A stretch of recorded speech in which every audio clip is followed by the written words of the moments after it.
All these trashy mafia romance books are actually Bram Stoker's fault. He wrote the first big vampire hit, which eventually led to Twilight. 50 Shades of Grey is Twilight fanfiction that popularized the dangerous complicated man trope. From there we got sexy Italian mafia romance, and when everybody got tired of Italians, the Russian bratva appeared. So in the late 19th century, Bram Stoker was the cause of sentences like, "Her squirting orgasm came as a surprise, but a good surprise that I eagerly lapped up like a thirsty dog." I wanted to say that Bram Stoker is rolling in his grave or phrases like that. But in the case of the author of Dracula, it sounds weird. I enjoy reading those novels because Russians are so cool in them. We have ripped bodies, nice tattoos, we have families. Sometimes it feels like these books are written in the Russian Ministry of Foreign Affairs to fix our international image. This whole topic generates an expectantly huge engagement. There's even a YouTube channel where German-Finnish actor Andrei Kaminsky plays a Russian thief that gives life advice. Ask for forgiveness, and at the same time forgive those who had sinned against you. Jesus, how lost is the modern man that even this bullshit works? Some people in the comment section say that this guy is better than Andrew Tate, which is easy. This thief's channel, by the way, leads to some website where you can sign up for some man networking group or a cult. But we don't have time for that. Next time, baby. Anyway, there's demand in the Western world for this bro simplicity and reliability. And I'd like to take advantage of that because I'm a comedian from Russia. I am constantly looking for niches where Russians are treated better than average. Like these novels or hockey. But I'm straight. Once again, this stands in the way of my success. Sometimes I think, what if I wrote such a book? I could reach a cool new audience. English women with the low threshold for the quality of content. I'll take a female pen name to inspire more trust, like Donna Stranger. I'll make a cover that fits well. You can doubt me, just as protagonist's family always doubts him. What? Bratok, are you sure? Yes, I am. By the way, no one younger than 96 says Bratok anymore. I think this book could be my chance to tell the world more about our culture and correct some mistakes. For example, American writers have a pretty poor understanding of Western Europeans' sexual preferences. They have guesses about how it works in the criminal circles, but they don't know everything. By the way, we mostly talk about male characters because that's what interests our core audience. Female characters here are mostly reduced to basic archetypes: nurse, secretary. I'm pretty sure there is a book where the main female character is a woman whose head is stuck in the washing machine. I don't know what Pornhub archetypes we have left. Let's say our heroine is a masseuse. Her client starts hitting on her, but she rejects him. Our male protagonist hears it through the door, bursts in, and brutally beats up the client. The masseuse loses her job, but she's caring for a sick father, so the protagonist hires her for private lessons. And they definitely sign a contract. Most of these books, starting with 50 Shades, have a contract, because girls love paperwork. So here's what Russian bandits should do according to American writers. A common misconception is that Russians do it. For a long time, according to thieves' laws, women were considered inferior beings, and giving them pleasure, especially that way, was considered unworthy. So all these playful descriptions aren't quite realistic. And of course, that's fine. Books are written for these scenes. If American housewives had to choose between Russian bandits and cunnilingus, they would get rid of Russian bandits. And not just Americans. And not just housewives. But this can be made part of the plot, because the main character should change, right? In the beginning, the main character cannot reconcile his two essences.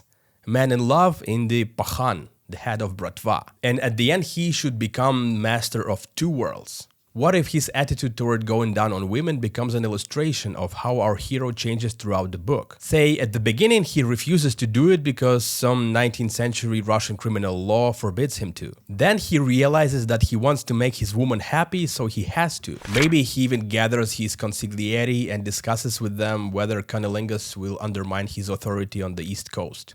And finally, in the novel's third act, he overcomes those prejudices and becomes master of two worlds. Upper and lower. So in the final chapters we'll need such a scene, and lots of love scenes in general. Of course, as a man I will be uncomfortable writing that. And of course, I'm thinking about AI. Not ChatGPT, of course, but Claude.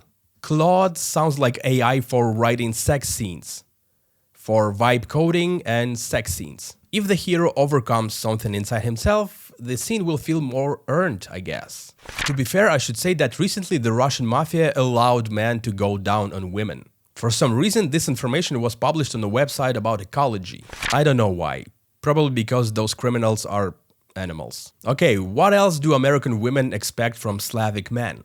Judging by Russian Mafia book covers, our mother's breasts should have produced not milk but protein shakes.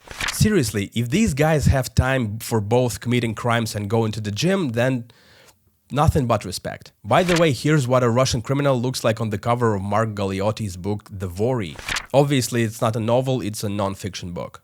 Any non-Moscow Russian will tell you that this is how a pahan looks like. To Eastern Europeans, these guys don't look like they need women at all. They have their bratva. And it's interesting how these characters are usually named. Lukian Volkov. There are no young people named Lukian. Ruslan Oryolov. It's not a real Russian surname, you took it from Assassin's Creed. A female mafioso named Ilyana Volkov. It's not a real name at all, you took it from X-Men comic books. This character is named Alexander, it's a normal name, but the tattoo on his chest, it just says Jessica in a perfect system font. The ink for prison tattoos is usually made of burnt rubber, tap water, and sometimes urine. Imagine your tattoo artist making such a mixture while you explain your sketch. So I want Jessica written here, Times New Roman 48. By the way, the same writer has another book with another guy who also has Jessica tattooed on his chest. I'm intrigued. I wonder what kind of influential woman this Jessica is. Anyway, for the cover we'll need a fit man. I took my actual photo. Our hero will also need tattoos. Again, I know a little bit more about this subculture, so our tattoos will have meaning. It is believed that Soviet convicts tattooed Stalin on their chests out of superstition. The firing squad wouldn't shoot their master. Since we are creating a modern hero, let them have both old and new leaders of Russia. Let's move on to plot. Usually the main character spends an entire book in two states, having sex and doing business. Women usually say to them, "Please, I need to feel your lips on mine, Kolya." Of course, Americans cannot know such nuances, but Kolya is a bad name for dirty talk. You don't have passionate sex with a Kolya, you usually have sex in silence. Sometimes Google Translate fails and the aroused man tells his woman, "Moy malenький отродье." Obviously, Kolya tried to say something like, "you brat," but in Russian it's closer to something like a vile creature. We don't call our women vile creatures, not in the first year of marriage. Anyway, we understand the task, we know Russian, so let's move on. Female readers love Mafia characters because they're dangerous and masculine, but that's all they want to know. He just has business, no specifics. It's something bad, but we don't know exactly what bad. Because the protagonist should remain a good person no matter what. In case if the reader suddenly thinks that the bratva partakes in forced prostitution and human trafficking, Nikolai says, "It'll be easier to tell you what we don't partake in, which is forced prostitution and human trafficking." It sounds like something Jeff Bezos would say. It's easier to tell what Amazon doesn't partake in. If you're total nerds and you really need to know what bratva does, they usually control large parts of the city. And other parts of the city are controlled by other gangs. And they sometimes meet to tell each other that they control large parts of the city. This allows the female character and the readers not to worry too much that our protagonist is killing people somewhere. You can even complain a bit that the Russian bratva prevents you from being a real feminist. I hated having access to basically unlimited funds through Nikolai. Damn sister, I feel you. In books, this vagueness is usually explained by the protagonist simply not wanting to drag his angel into this dirty business. Why do writers do this? I think they're just playing on women's secret desire not to be dragged into work. The bratva is always doing something bad, but right now they're on the path to reform. The protagonist sends his brother to deal with the 99th Street gang, trying to take an apartment complex from our gang. So to speak, they want to control an even larger part of the city. But you know the rules, Lev. And he answers, yeah, no touching kids or women, no lethal shots. What's the point of getting all those visas if you cannot make lethal shots? Specific cruelty only surfaces in the plot in the flashbacks. The burning stain of alcohol on open injuries never bothered me since I was a child. This sounds excessive even for Russia, but if Western readers really want this, we can raise the stakes. Once my father beat me because my pet bear dropped my childhood nuclear reactor. These books often have a line that totally justifies our hero in our eyes. Something like, I am only a ruthless killer to those that deserve it. And the girl is usually, okay, then in the end we'll have children with this person. They always sound so legal that you start doubting they're even mafia. Maybe they're just pretending to sound more dangerous to their women? Like, babe, I am filling out my tax return.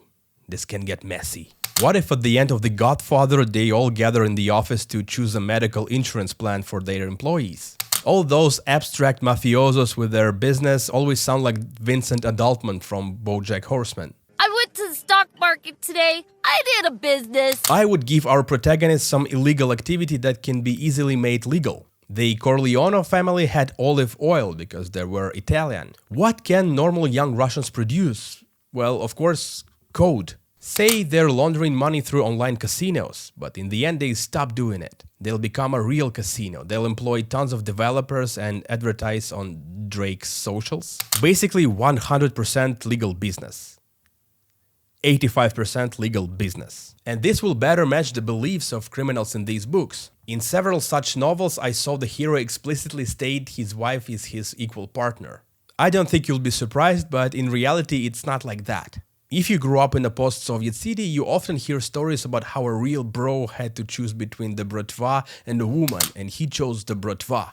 It sounds incredibly stupid, but if a tattooed guy tells it to 12-year-old you might accept these beliefs. I am not against equality, but this can give us space for drama. Say the protagonist's consigliere advise him one thing and his girlfriend advise him the other one. They're guided by the logic, she's by intuition. Because she's a masseuse. Mantras, incense. And in the end it turns out that her intuition was right. She sensed that her boyfriend's consigliere is working for another family. Turns out our enemy is an old criminal from Moscow. He pretended to be a family's friend, but when our protagonist's father died in a shootout near a nuclear power plant, this family friend sent our hero to America. And our male character remembers that this family friend killed his father and poured alcohol on his wounds. And now he's coming to the US to take our character's empire and ban cunnilingus in the US. He also wants to subjugate the Ukrainian and Belarusian mafias in America. This will be easier to pitch to publishers. But at the beginning of our novel, the protagonist together with the pahans of Belarusian and Ukrainian mafias goes to the Mexican border. They help refugees enter the country and find work. And ultimately, the conservative old Russian bratva clashes with three progressive liberal ones. And they all respect women. What I sincerely enjoy about these books is the writer's attempts to grasp Russian.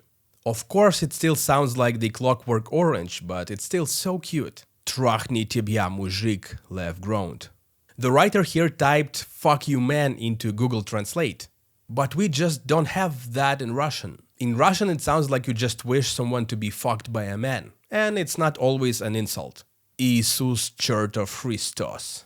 Again, Jesus fucking Christ didn't survive Google Translate. But be careful. Our criminals kill and steal, but they respect God.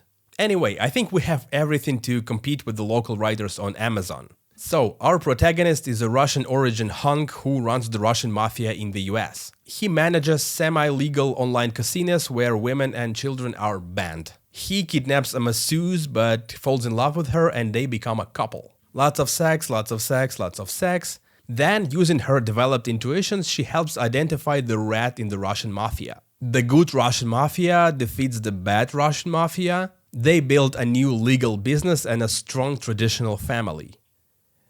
And they bring Bernie Sanders to power. I think that's a decent pitch by genre standards. Moreover, if you just add sex scenes to this text, it's a finished book. If I were Donna Stranger, I would already outline sequels. Judging by what I've already read, the next books in series are usually about the same thing and don't really raise the stakes. But I know more about post-Soviet life, so I can add cooler antagonists. For example, the second part of the series, Deadly Touch. Avenging the Pahan who died in part 1 is his brother, a general who disappeared with an entire arsenal of nerve agents. What if your touch can kill your beloved? This, by the way, is a good reason to start dodging cunnilingus again. Third part, the dying sexual son. The Mafia, army and Kremlin itself work for reptilians who are stealing Earth's gold. Reptilians want to spray it in Nibiru's atmosphere and protect the planet from cooling. Whose family matters more, Slavic American or reptilian? For the record, I know this is complete bullshit, but this is exactly why it might work. I think if you write it with total awareness and you have fun, other crazy people on the internet might also enjoy it. Let me know what you think in the comments. Maybe Claude and I will work on it for real. Thanks for watching, consider following me here or on Instagram, and I wish everybody to find their dangerous lover.